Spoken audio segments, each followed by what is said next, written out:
नमस्कार दोस्तों, मैं कुलदीप सर, डॉक्टर मुखर्जी नगर, दिल्ली से। देखना है दोस्तों, मैं आज आप लोग के बीच में वर्ब लेकर आया हूँ। और वर्ब में क्या लेके आया हूँ कि वर्ब के फर्स्ट फॉर्म को लेकर आया हूँ। वर्ब के फर्स्ट फॉर्म को मैं आप लोग के बीच में वर्ब के फर्स्ट फॉर्म को लेकर आया हूँ। अब ये देखना है कि वर्ब के फर्स्ट फॉर्म का प्रयोग कहाँ करते हैं, एक एक करके हमको इसको सीखना है। तो वर्ब के फर्स्ट फॉर्म, जैसे मान लीजिए दोस्तों कि हिंदी वाक्य में क्या रहने पर हम वर्ब के फर्स्ट फॉर्म का प्रयोग करते हैं, तो एक एक सीखते हैं। जैसे कह दिया जाए, ये हमारा गो शब्द है। गो हमारा बहुत इजी शब्द है, हर बच्चा जानता है कि गो का मतलब क्या होता है। दोस्तों, गो मतलब होता है जाना। गो मतलब होता है जाना, हर बच्चा जानता है। कोई ऐसा बच्चा नहीं है कि गो मतलब जाना शब्द नहीं जान रहा है। तो एक एक करके सीखेंगे कि हिंदी में क्या रहने पर हम वर्ब के इनका प्रयोग कर देते हैं। जैसे कह दिया जाए दोस्तों कि मैं रोज विद्यालय जाता हूँ। मैं रोज विद्यालय जाता हूँ। दोस्तों, यहाँ दिया मैंने, मैं रोज विद्यालय जाता हूँ। जब किसी हिंदी वाक्य के अंत में दोस्तों, जब किसी हिंदी वाक्य के अंत में मुख्य क्रिया में ता है, ती है, ते है आदि शब्द आते हो, तो वहाँ हम वर्ब के फर्स्ट फॉर्म का प्रयोग करते हैं और वहीं से हमारा सिंपल प्रेजेंट टेंस का उत्पत्ति होता है, जिसे हम प्रेजेंट इंडेफिनिट टेंस भी बोलते हैं। और प्रेजेंट इंडेफिनिट टेंस का प्रयोग क्यों करते हैं दोस्तों? डेली रूटीन को बताने के लिए, रेगुलर एक्शन को बताने के लिए, हैबिचुअल एक्शन को बताने के लिए, मेंटल एक्टिविटी को बताने के लिए, यूनिवर्सल ट्रूथ को बताने के लिए और फ्यूचर के फिक्स्ड प्लान को बताने के लिए भी करते हैं। तो एक एक करके देखेंगे हम लोग। अब यहाँ देखना है कि यहाँ क्या बता रहा, मैं रोज विद्यालय जाता हूँ। ये हमारा दोस्तों रिपीटेड एक्शन है। रोज विद्यालय जाता हूँ मतलब जाता हूँ, आता हूँ, जाता हूँ, आता हूँ। तो मैं रोज विद्यालय जाता हूँ। अब इसको कैसे बनाएंगे दोस्तों? इसका स्ट्रक्चर होगा सब्जेक्ट और प्लस वर्ब का फर्स्ट फॉर्म प्लस ऑब्जेक्ट। अब यहाँ जब मैं आया है, मैं का अंग्रेजी आई होता है। आई के साथ दोस्तों हमेशा प्लूरल वर्ब आता है। तो वर्ब का फर्स्ट फॉर्म जब होता है तो हमेशा वो प्लूरल होता है। किसी भी डिक्शनरी में अगर वर्ब का फर्स्ट फॉर्म है तो प्लूरल होता है। उसे सिंगुलर हम अपने सुविधा के अनुसार बनाते हैं। जब वर्ब के फर्स्ट फॉर्म में ईएस अथवा यस जोड़ देते हैं तो सिंगुलर बन जाता है। तो अभी आई के साथ वर्ब का फर्स्ट फॉर्म प्रयोग करते हैं। तो वर्ब के यहाँ हिंदी वाक्य में जाता हूँ शब्द पीछे चलेंगे तो क्या हो जाएगा? आई गो। आई गो कहाँ जाता हूँ? विद्यालय जाता हूँ। आई गो टू स्कूल। अब रोज जाता हूँ, रोज की अंग्रेजी हो जाएगा दोस्तों daily. I go to school daily. ये बन गया मैं रोज विद्यालय जाता हूँ। वह अक्सर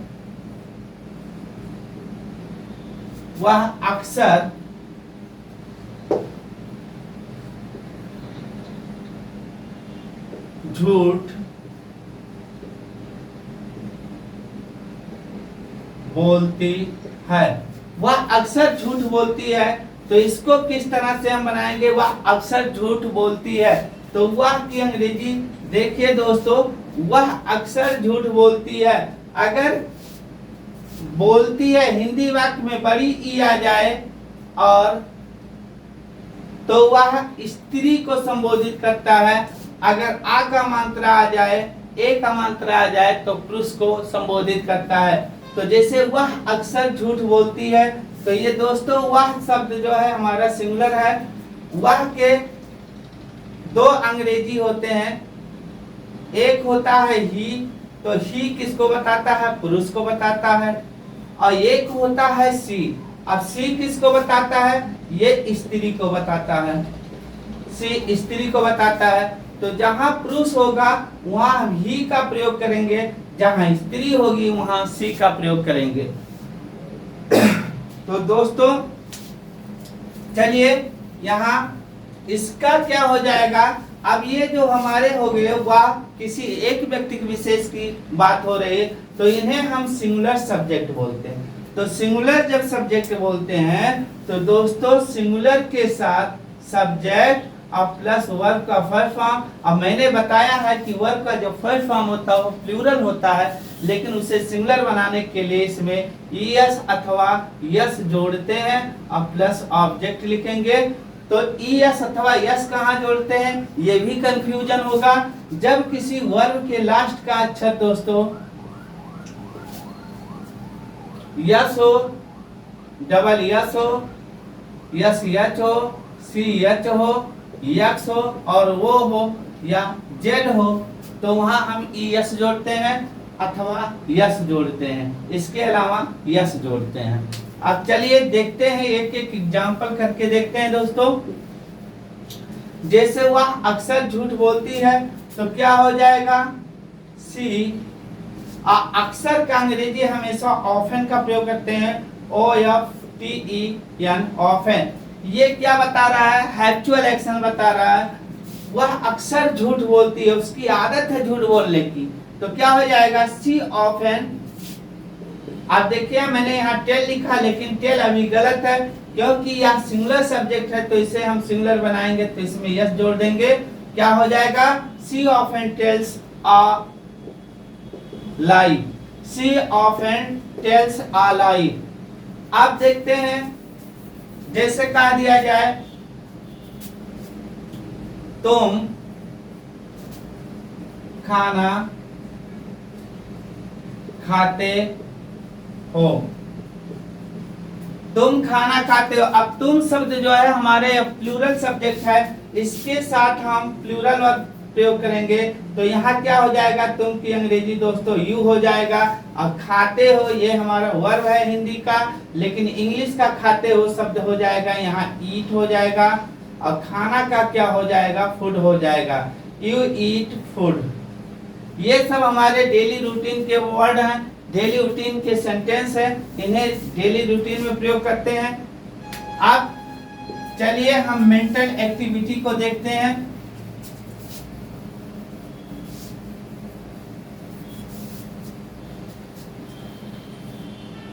अब मेंटल एक्टिविटी क्या होता है, सिंपल प्रेजेंट टेंस में जैसे कहा दिया जाए दोस्तों कि हम लोग ईश्वर में विश्वास करते हैं। तो दोस्तों हम लोग ईश्वर में विश्वास करते हैं, ये हमारा जो है मेंटल एक्टिविटी है, हमारी मानसिक गतिविधियां हैं। जैसे कहा दिया जाए कि we believe in God, we believe in God, हम लोग ईश्वर में विश्वास करते हैं दोस्तों। जैसे कहा दिया जाए कि वह मेरी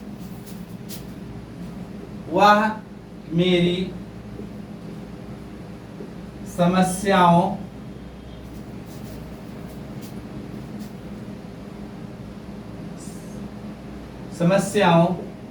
को समझता है, वह मेरी समस्याओं को समझता है, ये भी मेंटल एक्टिविटी के तहत आता है। यहाँ क्या हो जाएगा दोस्तों, कि under stands my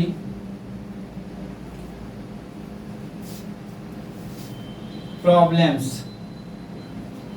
he understands my problems, वह मेरी समस्याओं को समझता है। अगला देखते हैं दोस्तों, ये हमारा हो गया मेंटल एक्टिविटी के तहत।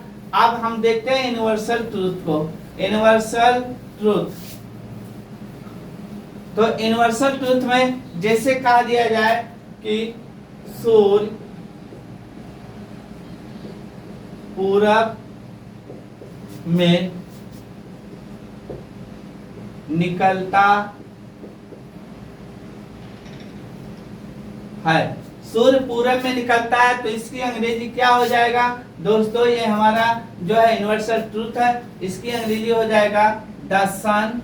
सूर्य की अंग्रेजी द सन, निकलना का अंग्रेजी हो जाएगा दोस्तों राइज, तो यहाँ राइजेज हो जाएगा। अब कहाँ निकलता है, पूरब में, तो हो जाएगा in the east, in the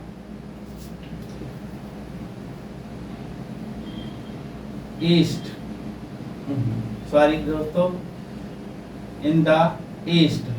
यहाँ हो जाएगा the sun rises in the east, या the sun rises in east. तो इन नहीं, इन द ईस्ट, क्योंकि हम दिशा का निर्देश कर रहे हैं, यहाँ द हो जाए इन द ईस्ट। अब आगे हम देखते हैं कि फ्यूचर प्लान क्या होता है दोस्तों। फ्यूचर प्लान में ये होता है दोस्तों, जैसे कह दिया जाए कि किसी का कल जाना है, जैसे कह दिया जाए कल प्रधानमंत्री अमेरिका जाएंगे, या कल प्रधानमंत्री जाएंगे, या कह दिया जाए कि कल से खेल खेला जाएगा, तो खेल खेला जाएगा ये दूसरा पैसिव वॉइस में जा रहा है, अभी हम इसको नहीं बताएंगे। लेकिन अगर कह दिया जाए कि कल प्रधानमंत्री जाएंगे, तो ये हमारा फ्यूचर फिक्स्ड प्लान है। इसके लिए भी हम वर्क एफर्ट फॉर्म का प्रयोग सिंपल प्रेजेंट टेंस में करके बताते हैं। जैसे कह दिया जाए कि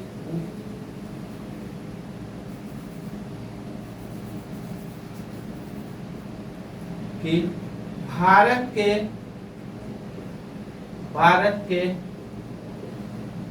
प्रधान मंत्री नरेंद्र मोदी कल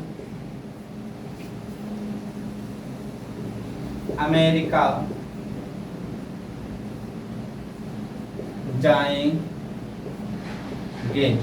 अब दोस्तों ये हमारा जो है फ्यूचर प्लान फिक्स्ड है। फ्यूचर प्लान हमारा ये फिक्स्ड है कि भारत के प्रधानमंत्री नरेंद्र मोदी कल अमेरिका जाएंगे, तो ये हमारा एकदम फिक्स्ड है। इसके लिए हम फ्यूचर का भी प्रयोग कर सकते हैं, फ्यूचर इंडेफिनिट का प्रयोग कर सकते हैं, और प्रेजेंट सिंपल प्रेजेंट इंडेफिनिट को भी प्रयोग कर सकते हैं। अब देखते हैं क्या हो जाएगा, भारत के प्रधानमंत्री, तो यहाँ हो जाएगा the prime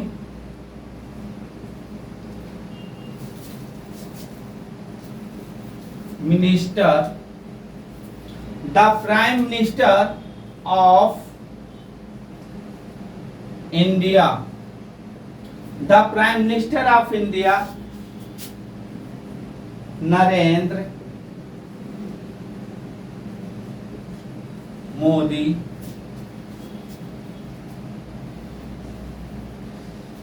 the prime minister of India Narendra Modi goes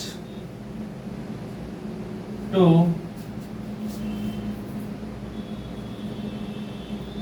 America.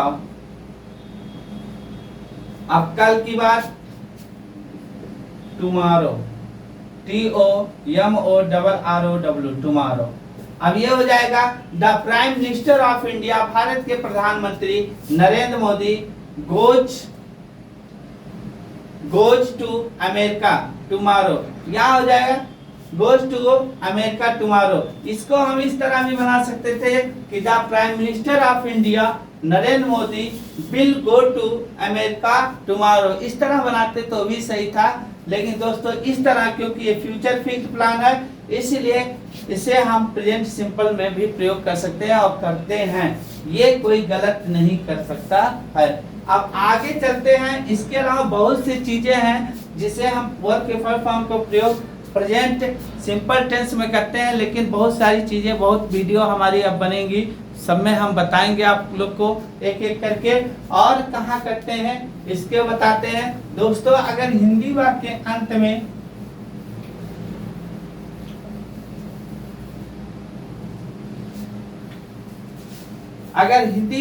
अंत में ओ या ये या दो ओ या ये या दो शब्द आ जाए तो वहां भी वर्ब का फुल फॉर्म प्रयोग करते हैं। लेकिन ऐसा अगर हिंदी वाक्य का शब्द आता है तो वह इंग्लिश में कौन सा सेंटेंस तैयार होता है हम बताएंगे आप लोग को। यहाँ हो जाएगा ऐसा अगर आता है तो इससे हो जाता है imperative sentence. Imperative sentence Hindi वाक्य में इसे हम आज्ञा सूचक या आदेश आदमक वाक्य कहते हैं। तो ओ या ये या दो शब्द आता है तो इंपेरेटिव सेंटेंस तैयार होता है। इसे हिंदी वाक्य में आज्ञा सूचक या आदेश आत्मक वाक्य कहते हैं। तो चलिए इनका जो प्रयोग होता है इंपेरेटिव सेंटेंस का कैसे करते हैं हिंदी वाक्य में। जैसे कह दिया जाए कि तुम मुझे अपना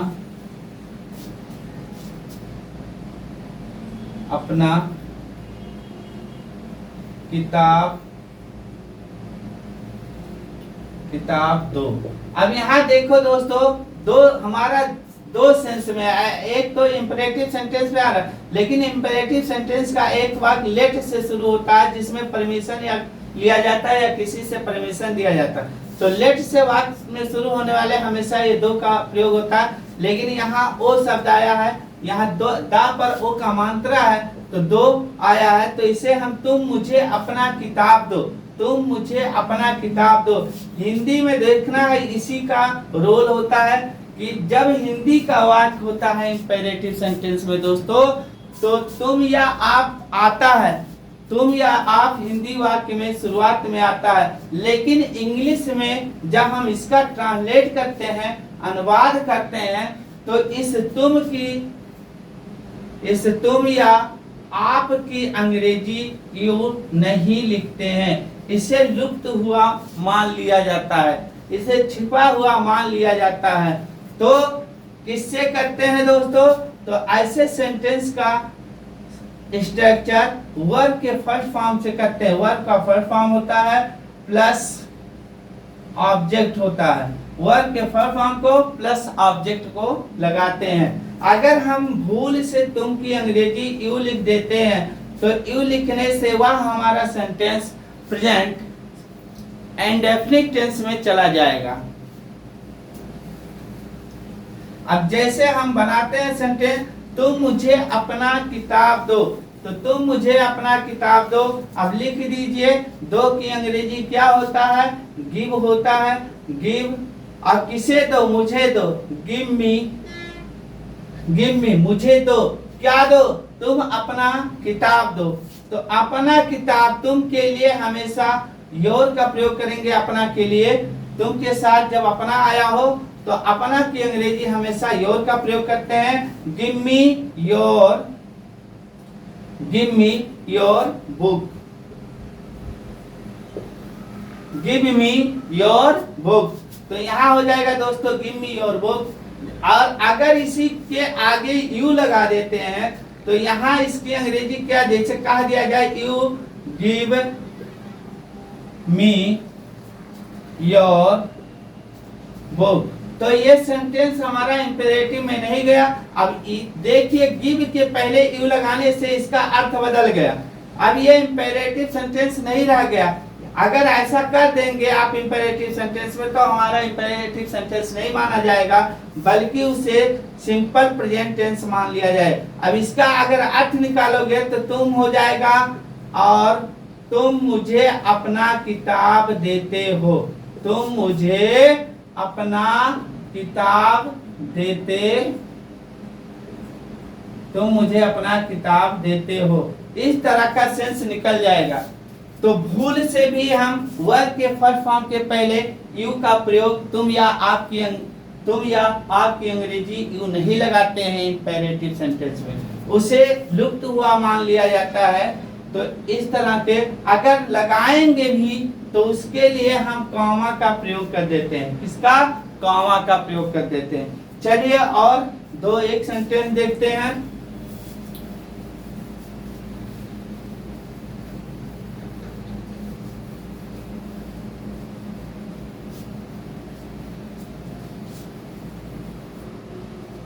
जैसे कहा दिया जाए आप खाना खा लीजिए, आप खाना खा लीजिए। अब देखिए यहाँ ये शब्द आया लीजिए, तो अब देखो मैंने क्या बताया, आप खाना खा लीजिए, यहाँ ये शब्द आया, इसका मतलब ये इंपेरेटिव सेंटेंस है, इसी को हमें पहचानना है। खाना खा लीजिए, तो लीजिए खाना, ये हमारा इंपेरेटिव सेंटेंस हो गया। अब इसकी अंग्रेजी बनाएंगे अंग्रेजी, तो पहले लीजिए का अंग्रेजी खाना खा लीजिए, खा लीजिए, खा लीजिए का सेम एक ही अंग्रेजी ईट हो जाएगा, ईट। अब आपकी अंग्रेजी यू नहीं लिखेंगे आगे, याद रखना, अगर आपकी अंग्रेजी ईट के पहले लिखते हैं तो वह सिंपल प्रेजेंट टेंस में चला जाएगा। तो ईट फूड, आप खाना खा लीजिए, या ईट द फूड भी लगा सकते हैं, फूड भी कोई गलती नहीं होगी, ईट फूड।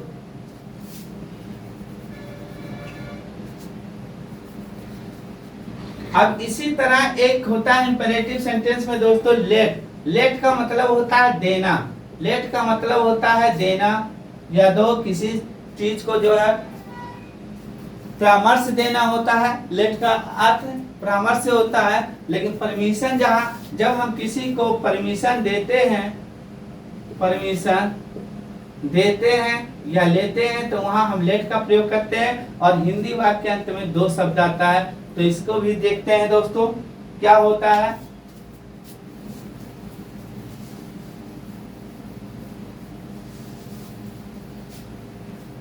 जैसे कहा दिया जाए तुम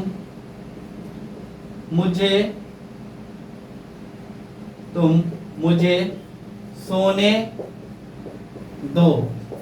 अब यहां देखिए आया है कि तुम मुझे सोने दो, तुम मुझे सोने दो, तुम मुझे सोने दो, तो यहाँ दो शब्द आया, और यहाँ ये हो रहा है कि किसी से परमिशन मांगना। कोई ऐसा बंदा है कि किसी को सोने नहीं दे रहा, लेकिन वो सामने वाला कह रहा है नहीं तुम मुझे सोने दो, तो सोने दो का अंग्रेजी तुम मुझे सोने दो, तो तुम मुझे सोने दो, सोने की, तो ऐसी जब दो शब्द आया है तो यहाँ क्या लगाएंगे, किसी से जब परमिशन लिया जा रहा है तो लेट हो जाएगा और प्लस ऑब्जेक्ट हो जाएगा, फिर वर्ब का फर्स्ट फॉर्म आएगा, इसके अलावा अदर वर्ड आ जाएंगे।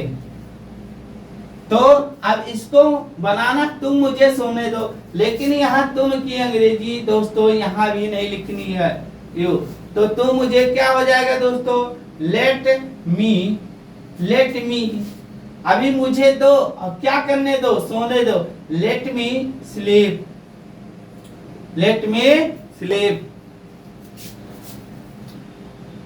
तुम उसे हंसने दो, तुम उसे हंसने दो, तो इसकी अंग्रेजी क्या हो जाएगा दोस्तों, लेट हिम, या स्त्री हो तो वहां यहाँ हर लगा सकते हो, लेट हिम या हर लाफ।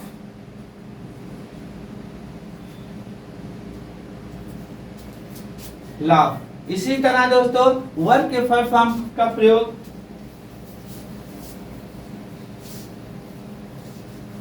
वर्ब के फर्स्ट फॉर्म का प्रयोग सिंपल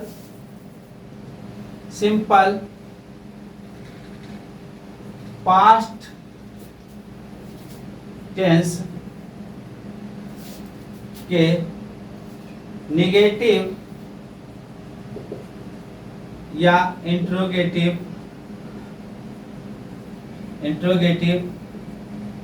सेंटेंस में करते हैं दोस्तों। इसी तरह सिंपल पास्ट टेंस के नेगेटिव और इंट्रोगेटिव सेंटेंस में वर्ब के फर्स्ट फॉर्म का प्रयोग करते हैं। अगर ये सिंपल पास्ट टेंस अफर्मेटिव में हो तो वर्ब का सेकंड फॉर्म आता है, लेकिन जब ये नेगेटिव या इंट्रोगेटिव बनाते हैं तो वहां वर्ब के फर्स्ट फॉर्म का प्रयोग करते हैं। तो चलिए एक एक करके इसको भी देख लेते हैं।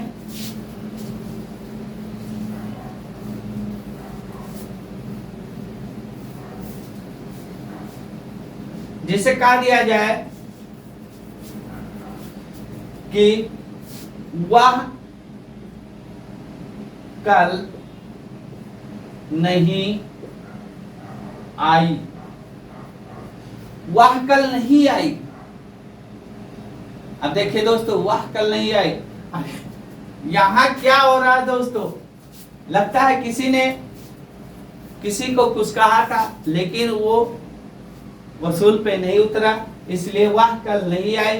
तो यहाँ क्या हो जाएगा दोस्तों, ऐसे सेंटेंस को बनाने के लिए हम सब्जेक्ट और प्लस डिड और प्लस नॉट और प्लस वर्ब का फॉर्म का प्रयोग करते हैं और प्लस ऑब्जेक्ट। ये आई जब किसी हिंदी वाक्य के अंत में ता था ती थी ते थे अथवा आ या ई शब्द आए हो तो पास्ट सिंपल या पास्ट इंडेफिनिट टेंस होता है। पास्ट इंडेफिनिट टेंस कह सकते हैं। अगर हम सिंपल बोलेंगे तो पास्ट के पहले हमें सिंपल लगाना, सिंपल पास्ट टेंस होता है।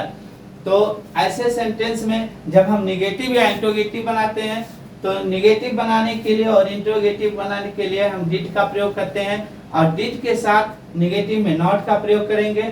तो क्या हो जाएगा, subject plus did plus not plus verb का फॉर्म प्लस ऑब्जेक्ट। अब आई शब्द यहाँ, अब ये निगेटिव तो वह का अंग्रेजी क्या हो जाएगा दोस्तों, यहाँ सी हो जाएगा और सी के साथ निगेटिव डिड नॉट लगा देंगे, सी डिड नॉट और आई तो क्या हो जाएगा कम। अब कब नहीं आई, यस्टरडे, यस्टरडे। अब यहाँ हो गया she did not come yesterday, वह कल नहीं आई।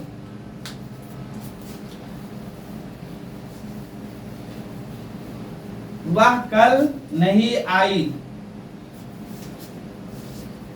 अब जैसे कहा दिया जाए कि वह आना भूल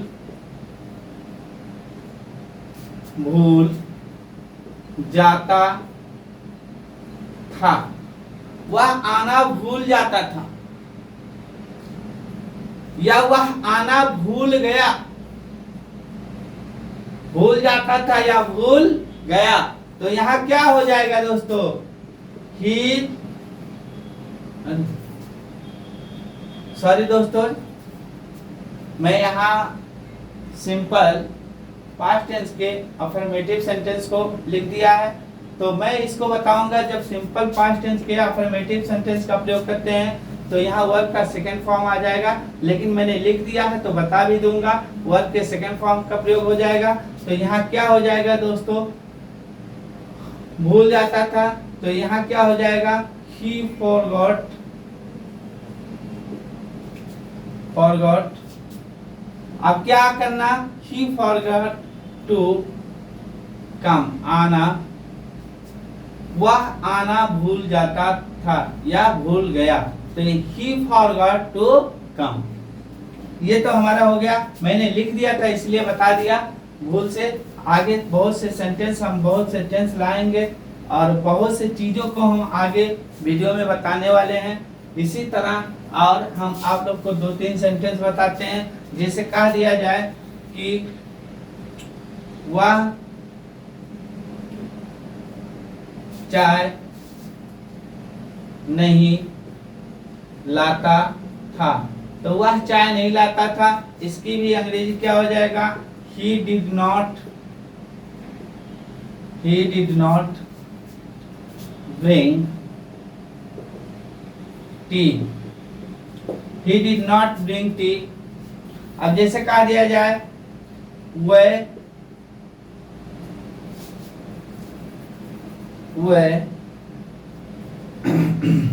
तुम्हें नहीं बुलाते थे, तो यहाँ दोस्तों क्या हो जाएगा, they did not call you, they did not call you। ये हमारा हो गया सिंपल पास्ट टेंस का नेगेटिव सेंटेंस। और इसी तरह वर्ब के फॉर्म का प्रयोग इंट्रोगेटिव में भी करते हैं। जैसे कह दिया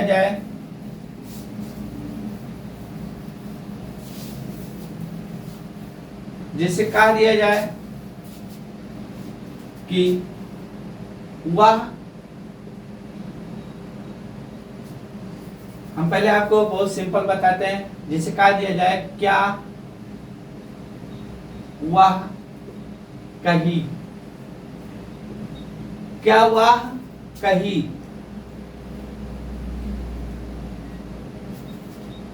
लेकिन ये सेंटेंस दोस्तों, इस तरह का हिंदी सेंटेंस ये गलत है। क्या वह कही, अब इसको इस तरह क्या वह कही ऐसा पढ़े, क्या वह कही, क्या वह कही, क्या वह कुछ बताई, इस तरह का भी सेंटेंस हम बना सकते हैं। तो यहाँ दोस्तों क्या वह कही, तो यहाँ हो जाएगा ऐसे सेंटेंस। जब एक चीज और जान लीजिए कि जब हिंदी वाक्य के अंत में क्या शब्द पहले आया हो तो उसकी अंग्रेजी व्हाट नहीं लगाते हैं, बल्कि उसी सेंटेंस का डिड का प्रयोग करते हैं, क्योंकि सब्जेक्ट को लेकर प्रश्न होता है वर्ब के साथ। तो वहाँ डिड की अंग्रेजी लगा देंगे, यहाँ पहले कर देंगे। तो इसका स्ट्रक्चर हो जाएगा दोस्तों डिड और प्लस सब्जेक्ट और प्लस वर्ब का फुल फॉर्म प्लस ऑब्जेक्ट, इस तरह हो जाएगा, प्लस क्वेश्चन मार्क, इस तरह बनाते हैं। तो यहाँ देखना है क्या वह कही, तो क्या वह कही, तो यहाँ क्या हो जाएगा, क्या वह कही, क्या वह कही, क्या वह बुलाई। तो यहाँ क्या हो जाएगा, डिड सी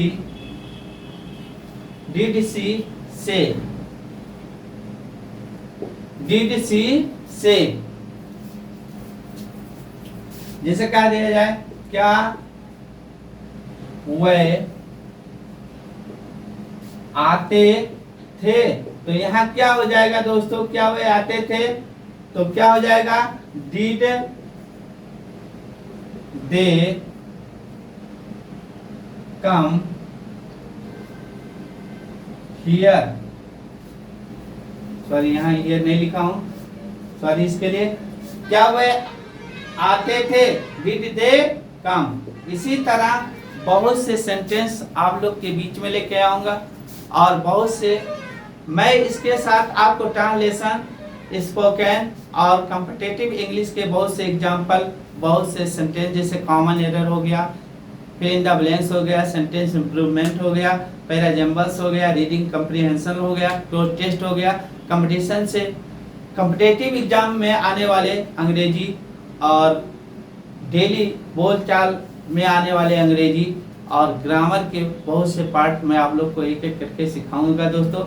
अभी हमारा सहयोग करने की आप लोग कृपा करें और मेरे चैनल को सब्सक्राइब करें और बेल आइकन्स को दबाएं और शेयर करें अपने मित्रों में, ताकि आने वाले बहुत सी वीडियो आप लोग के सामने मैं ला सकूं।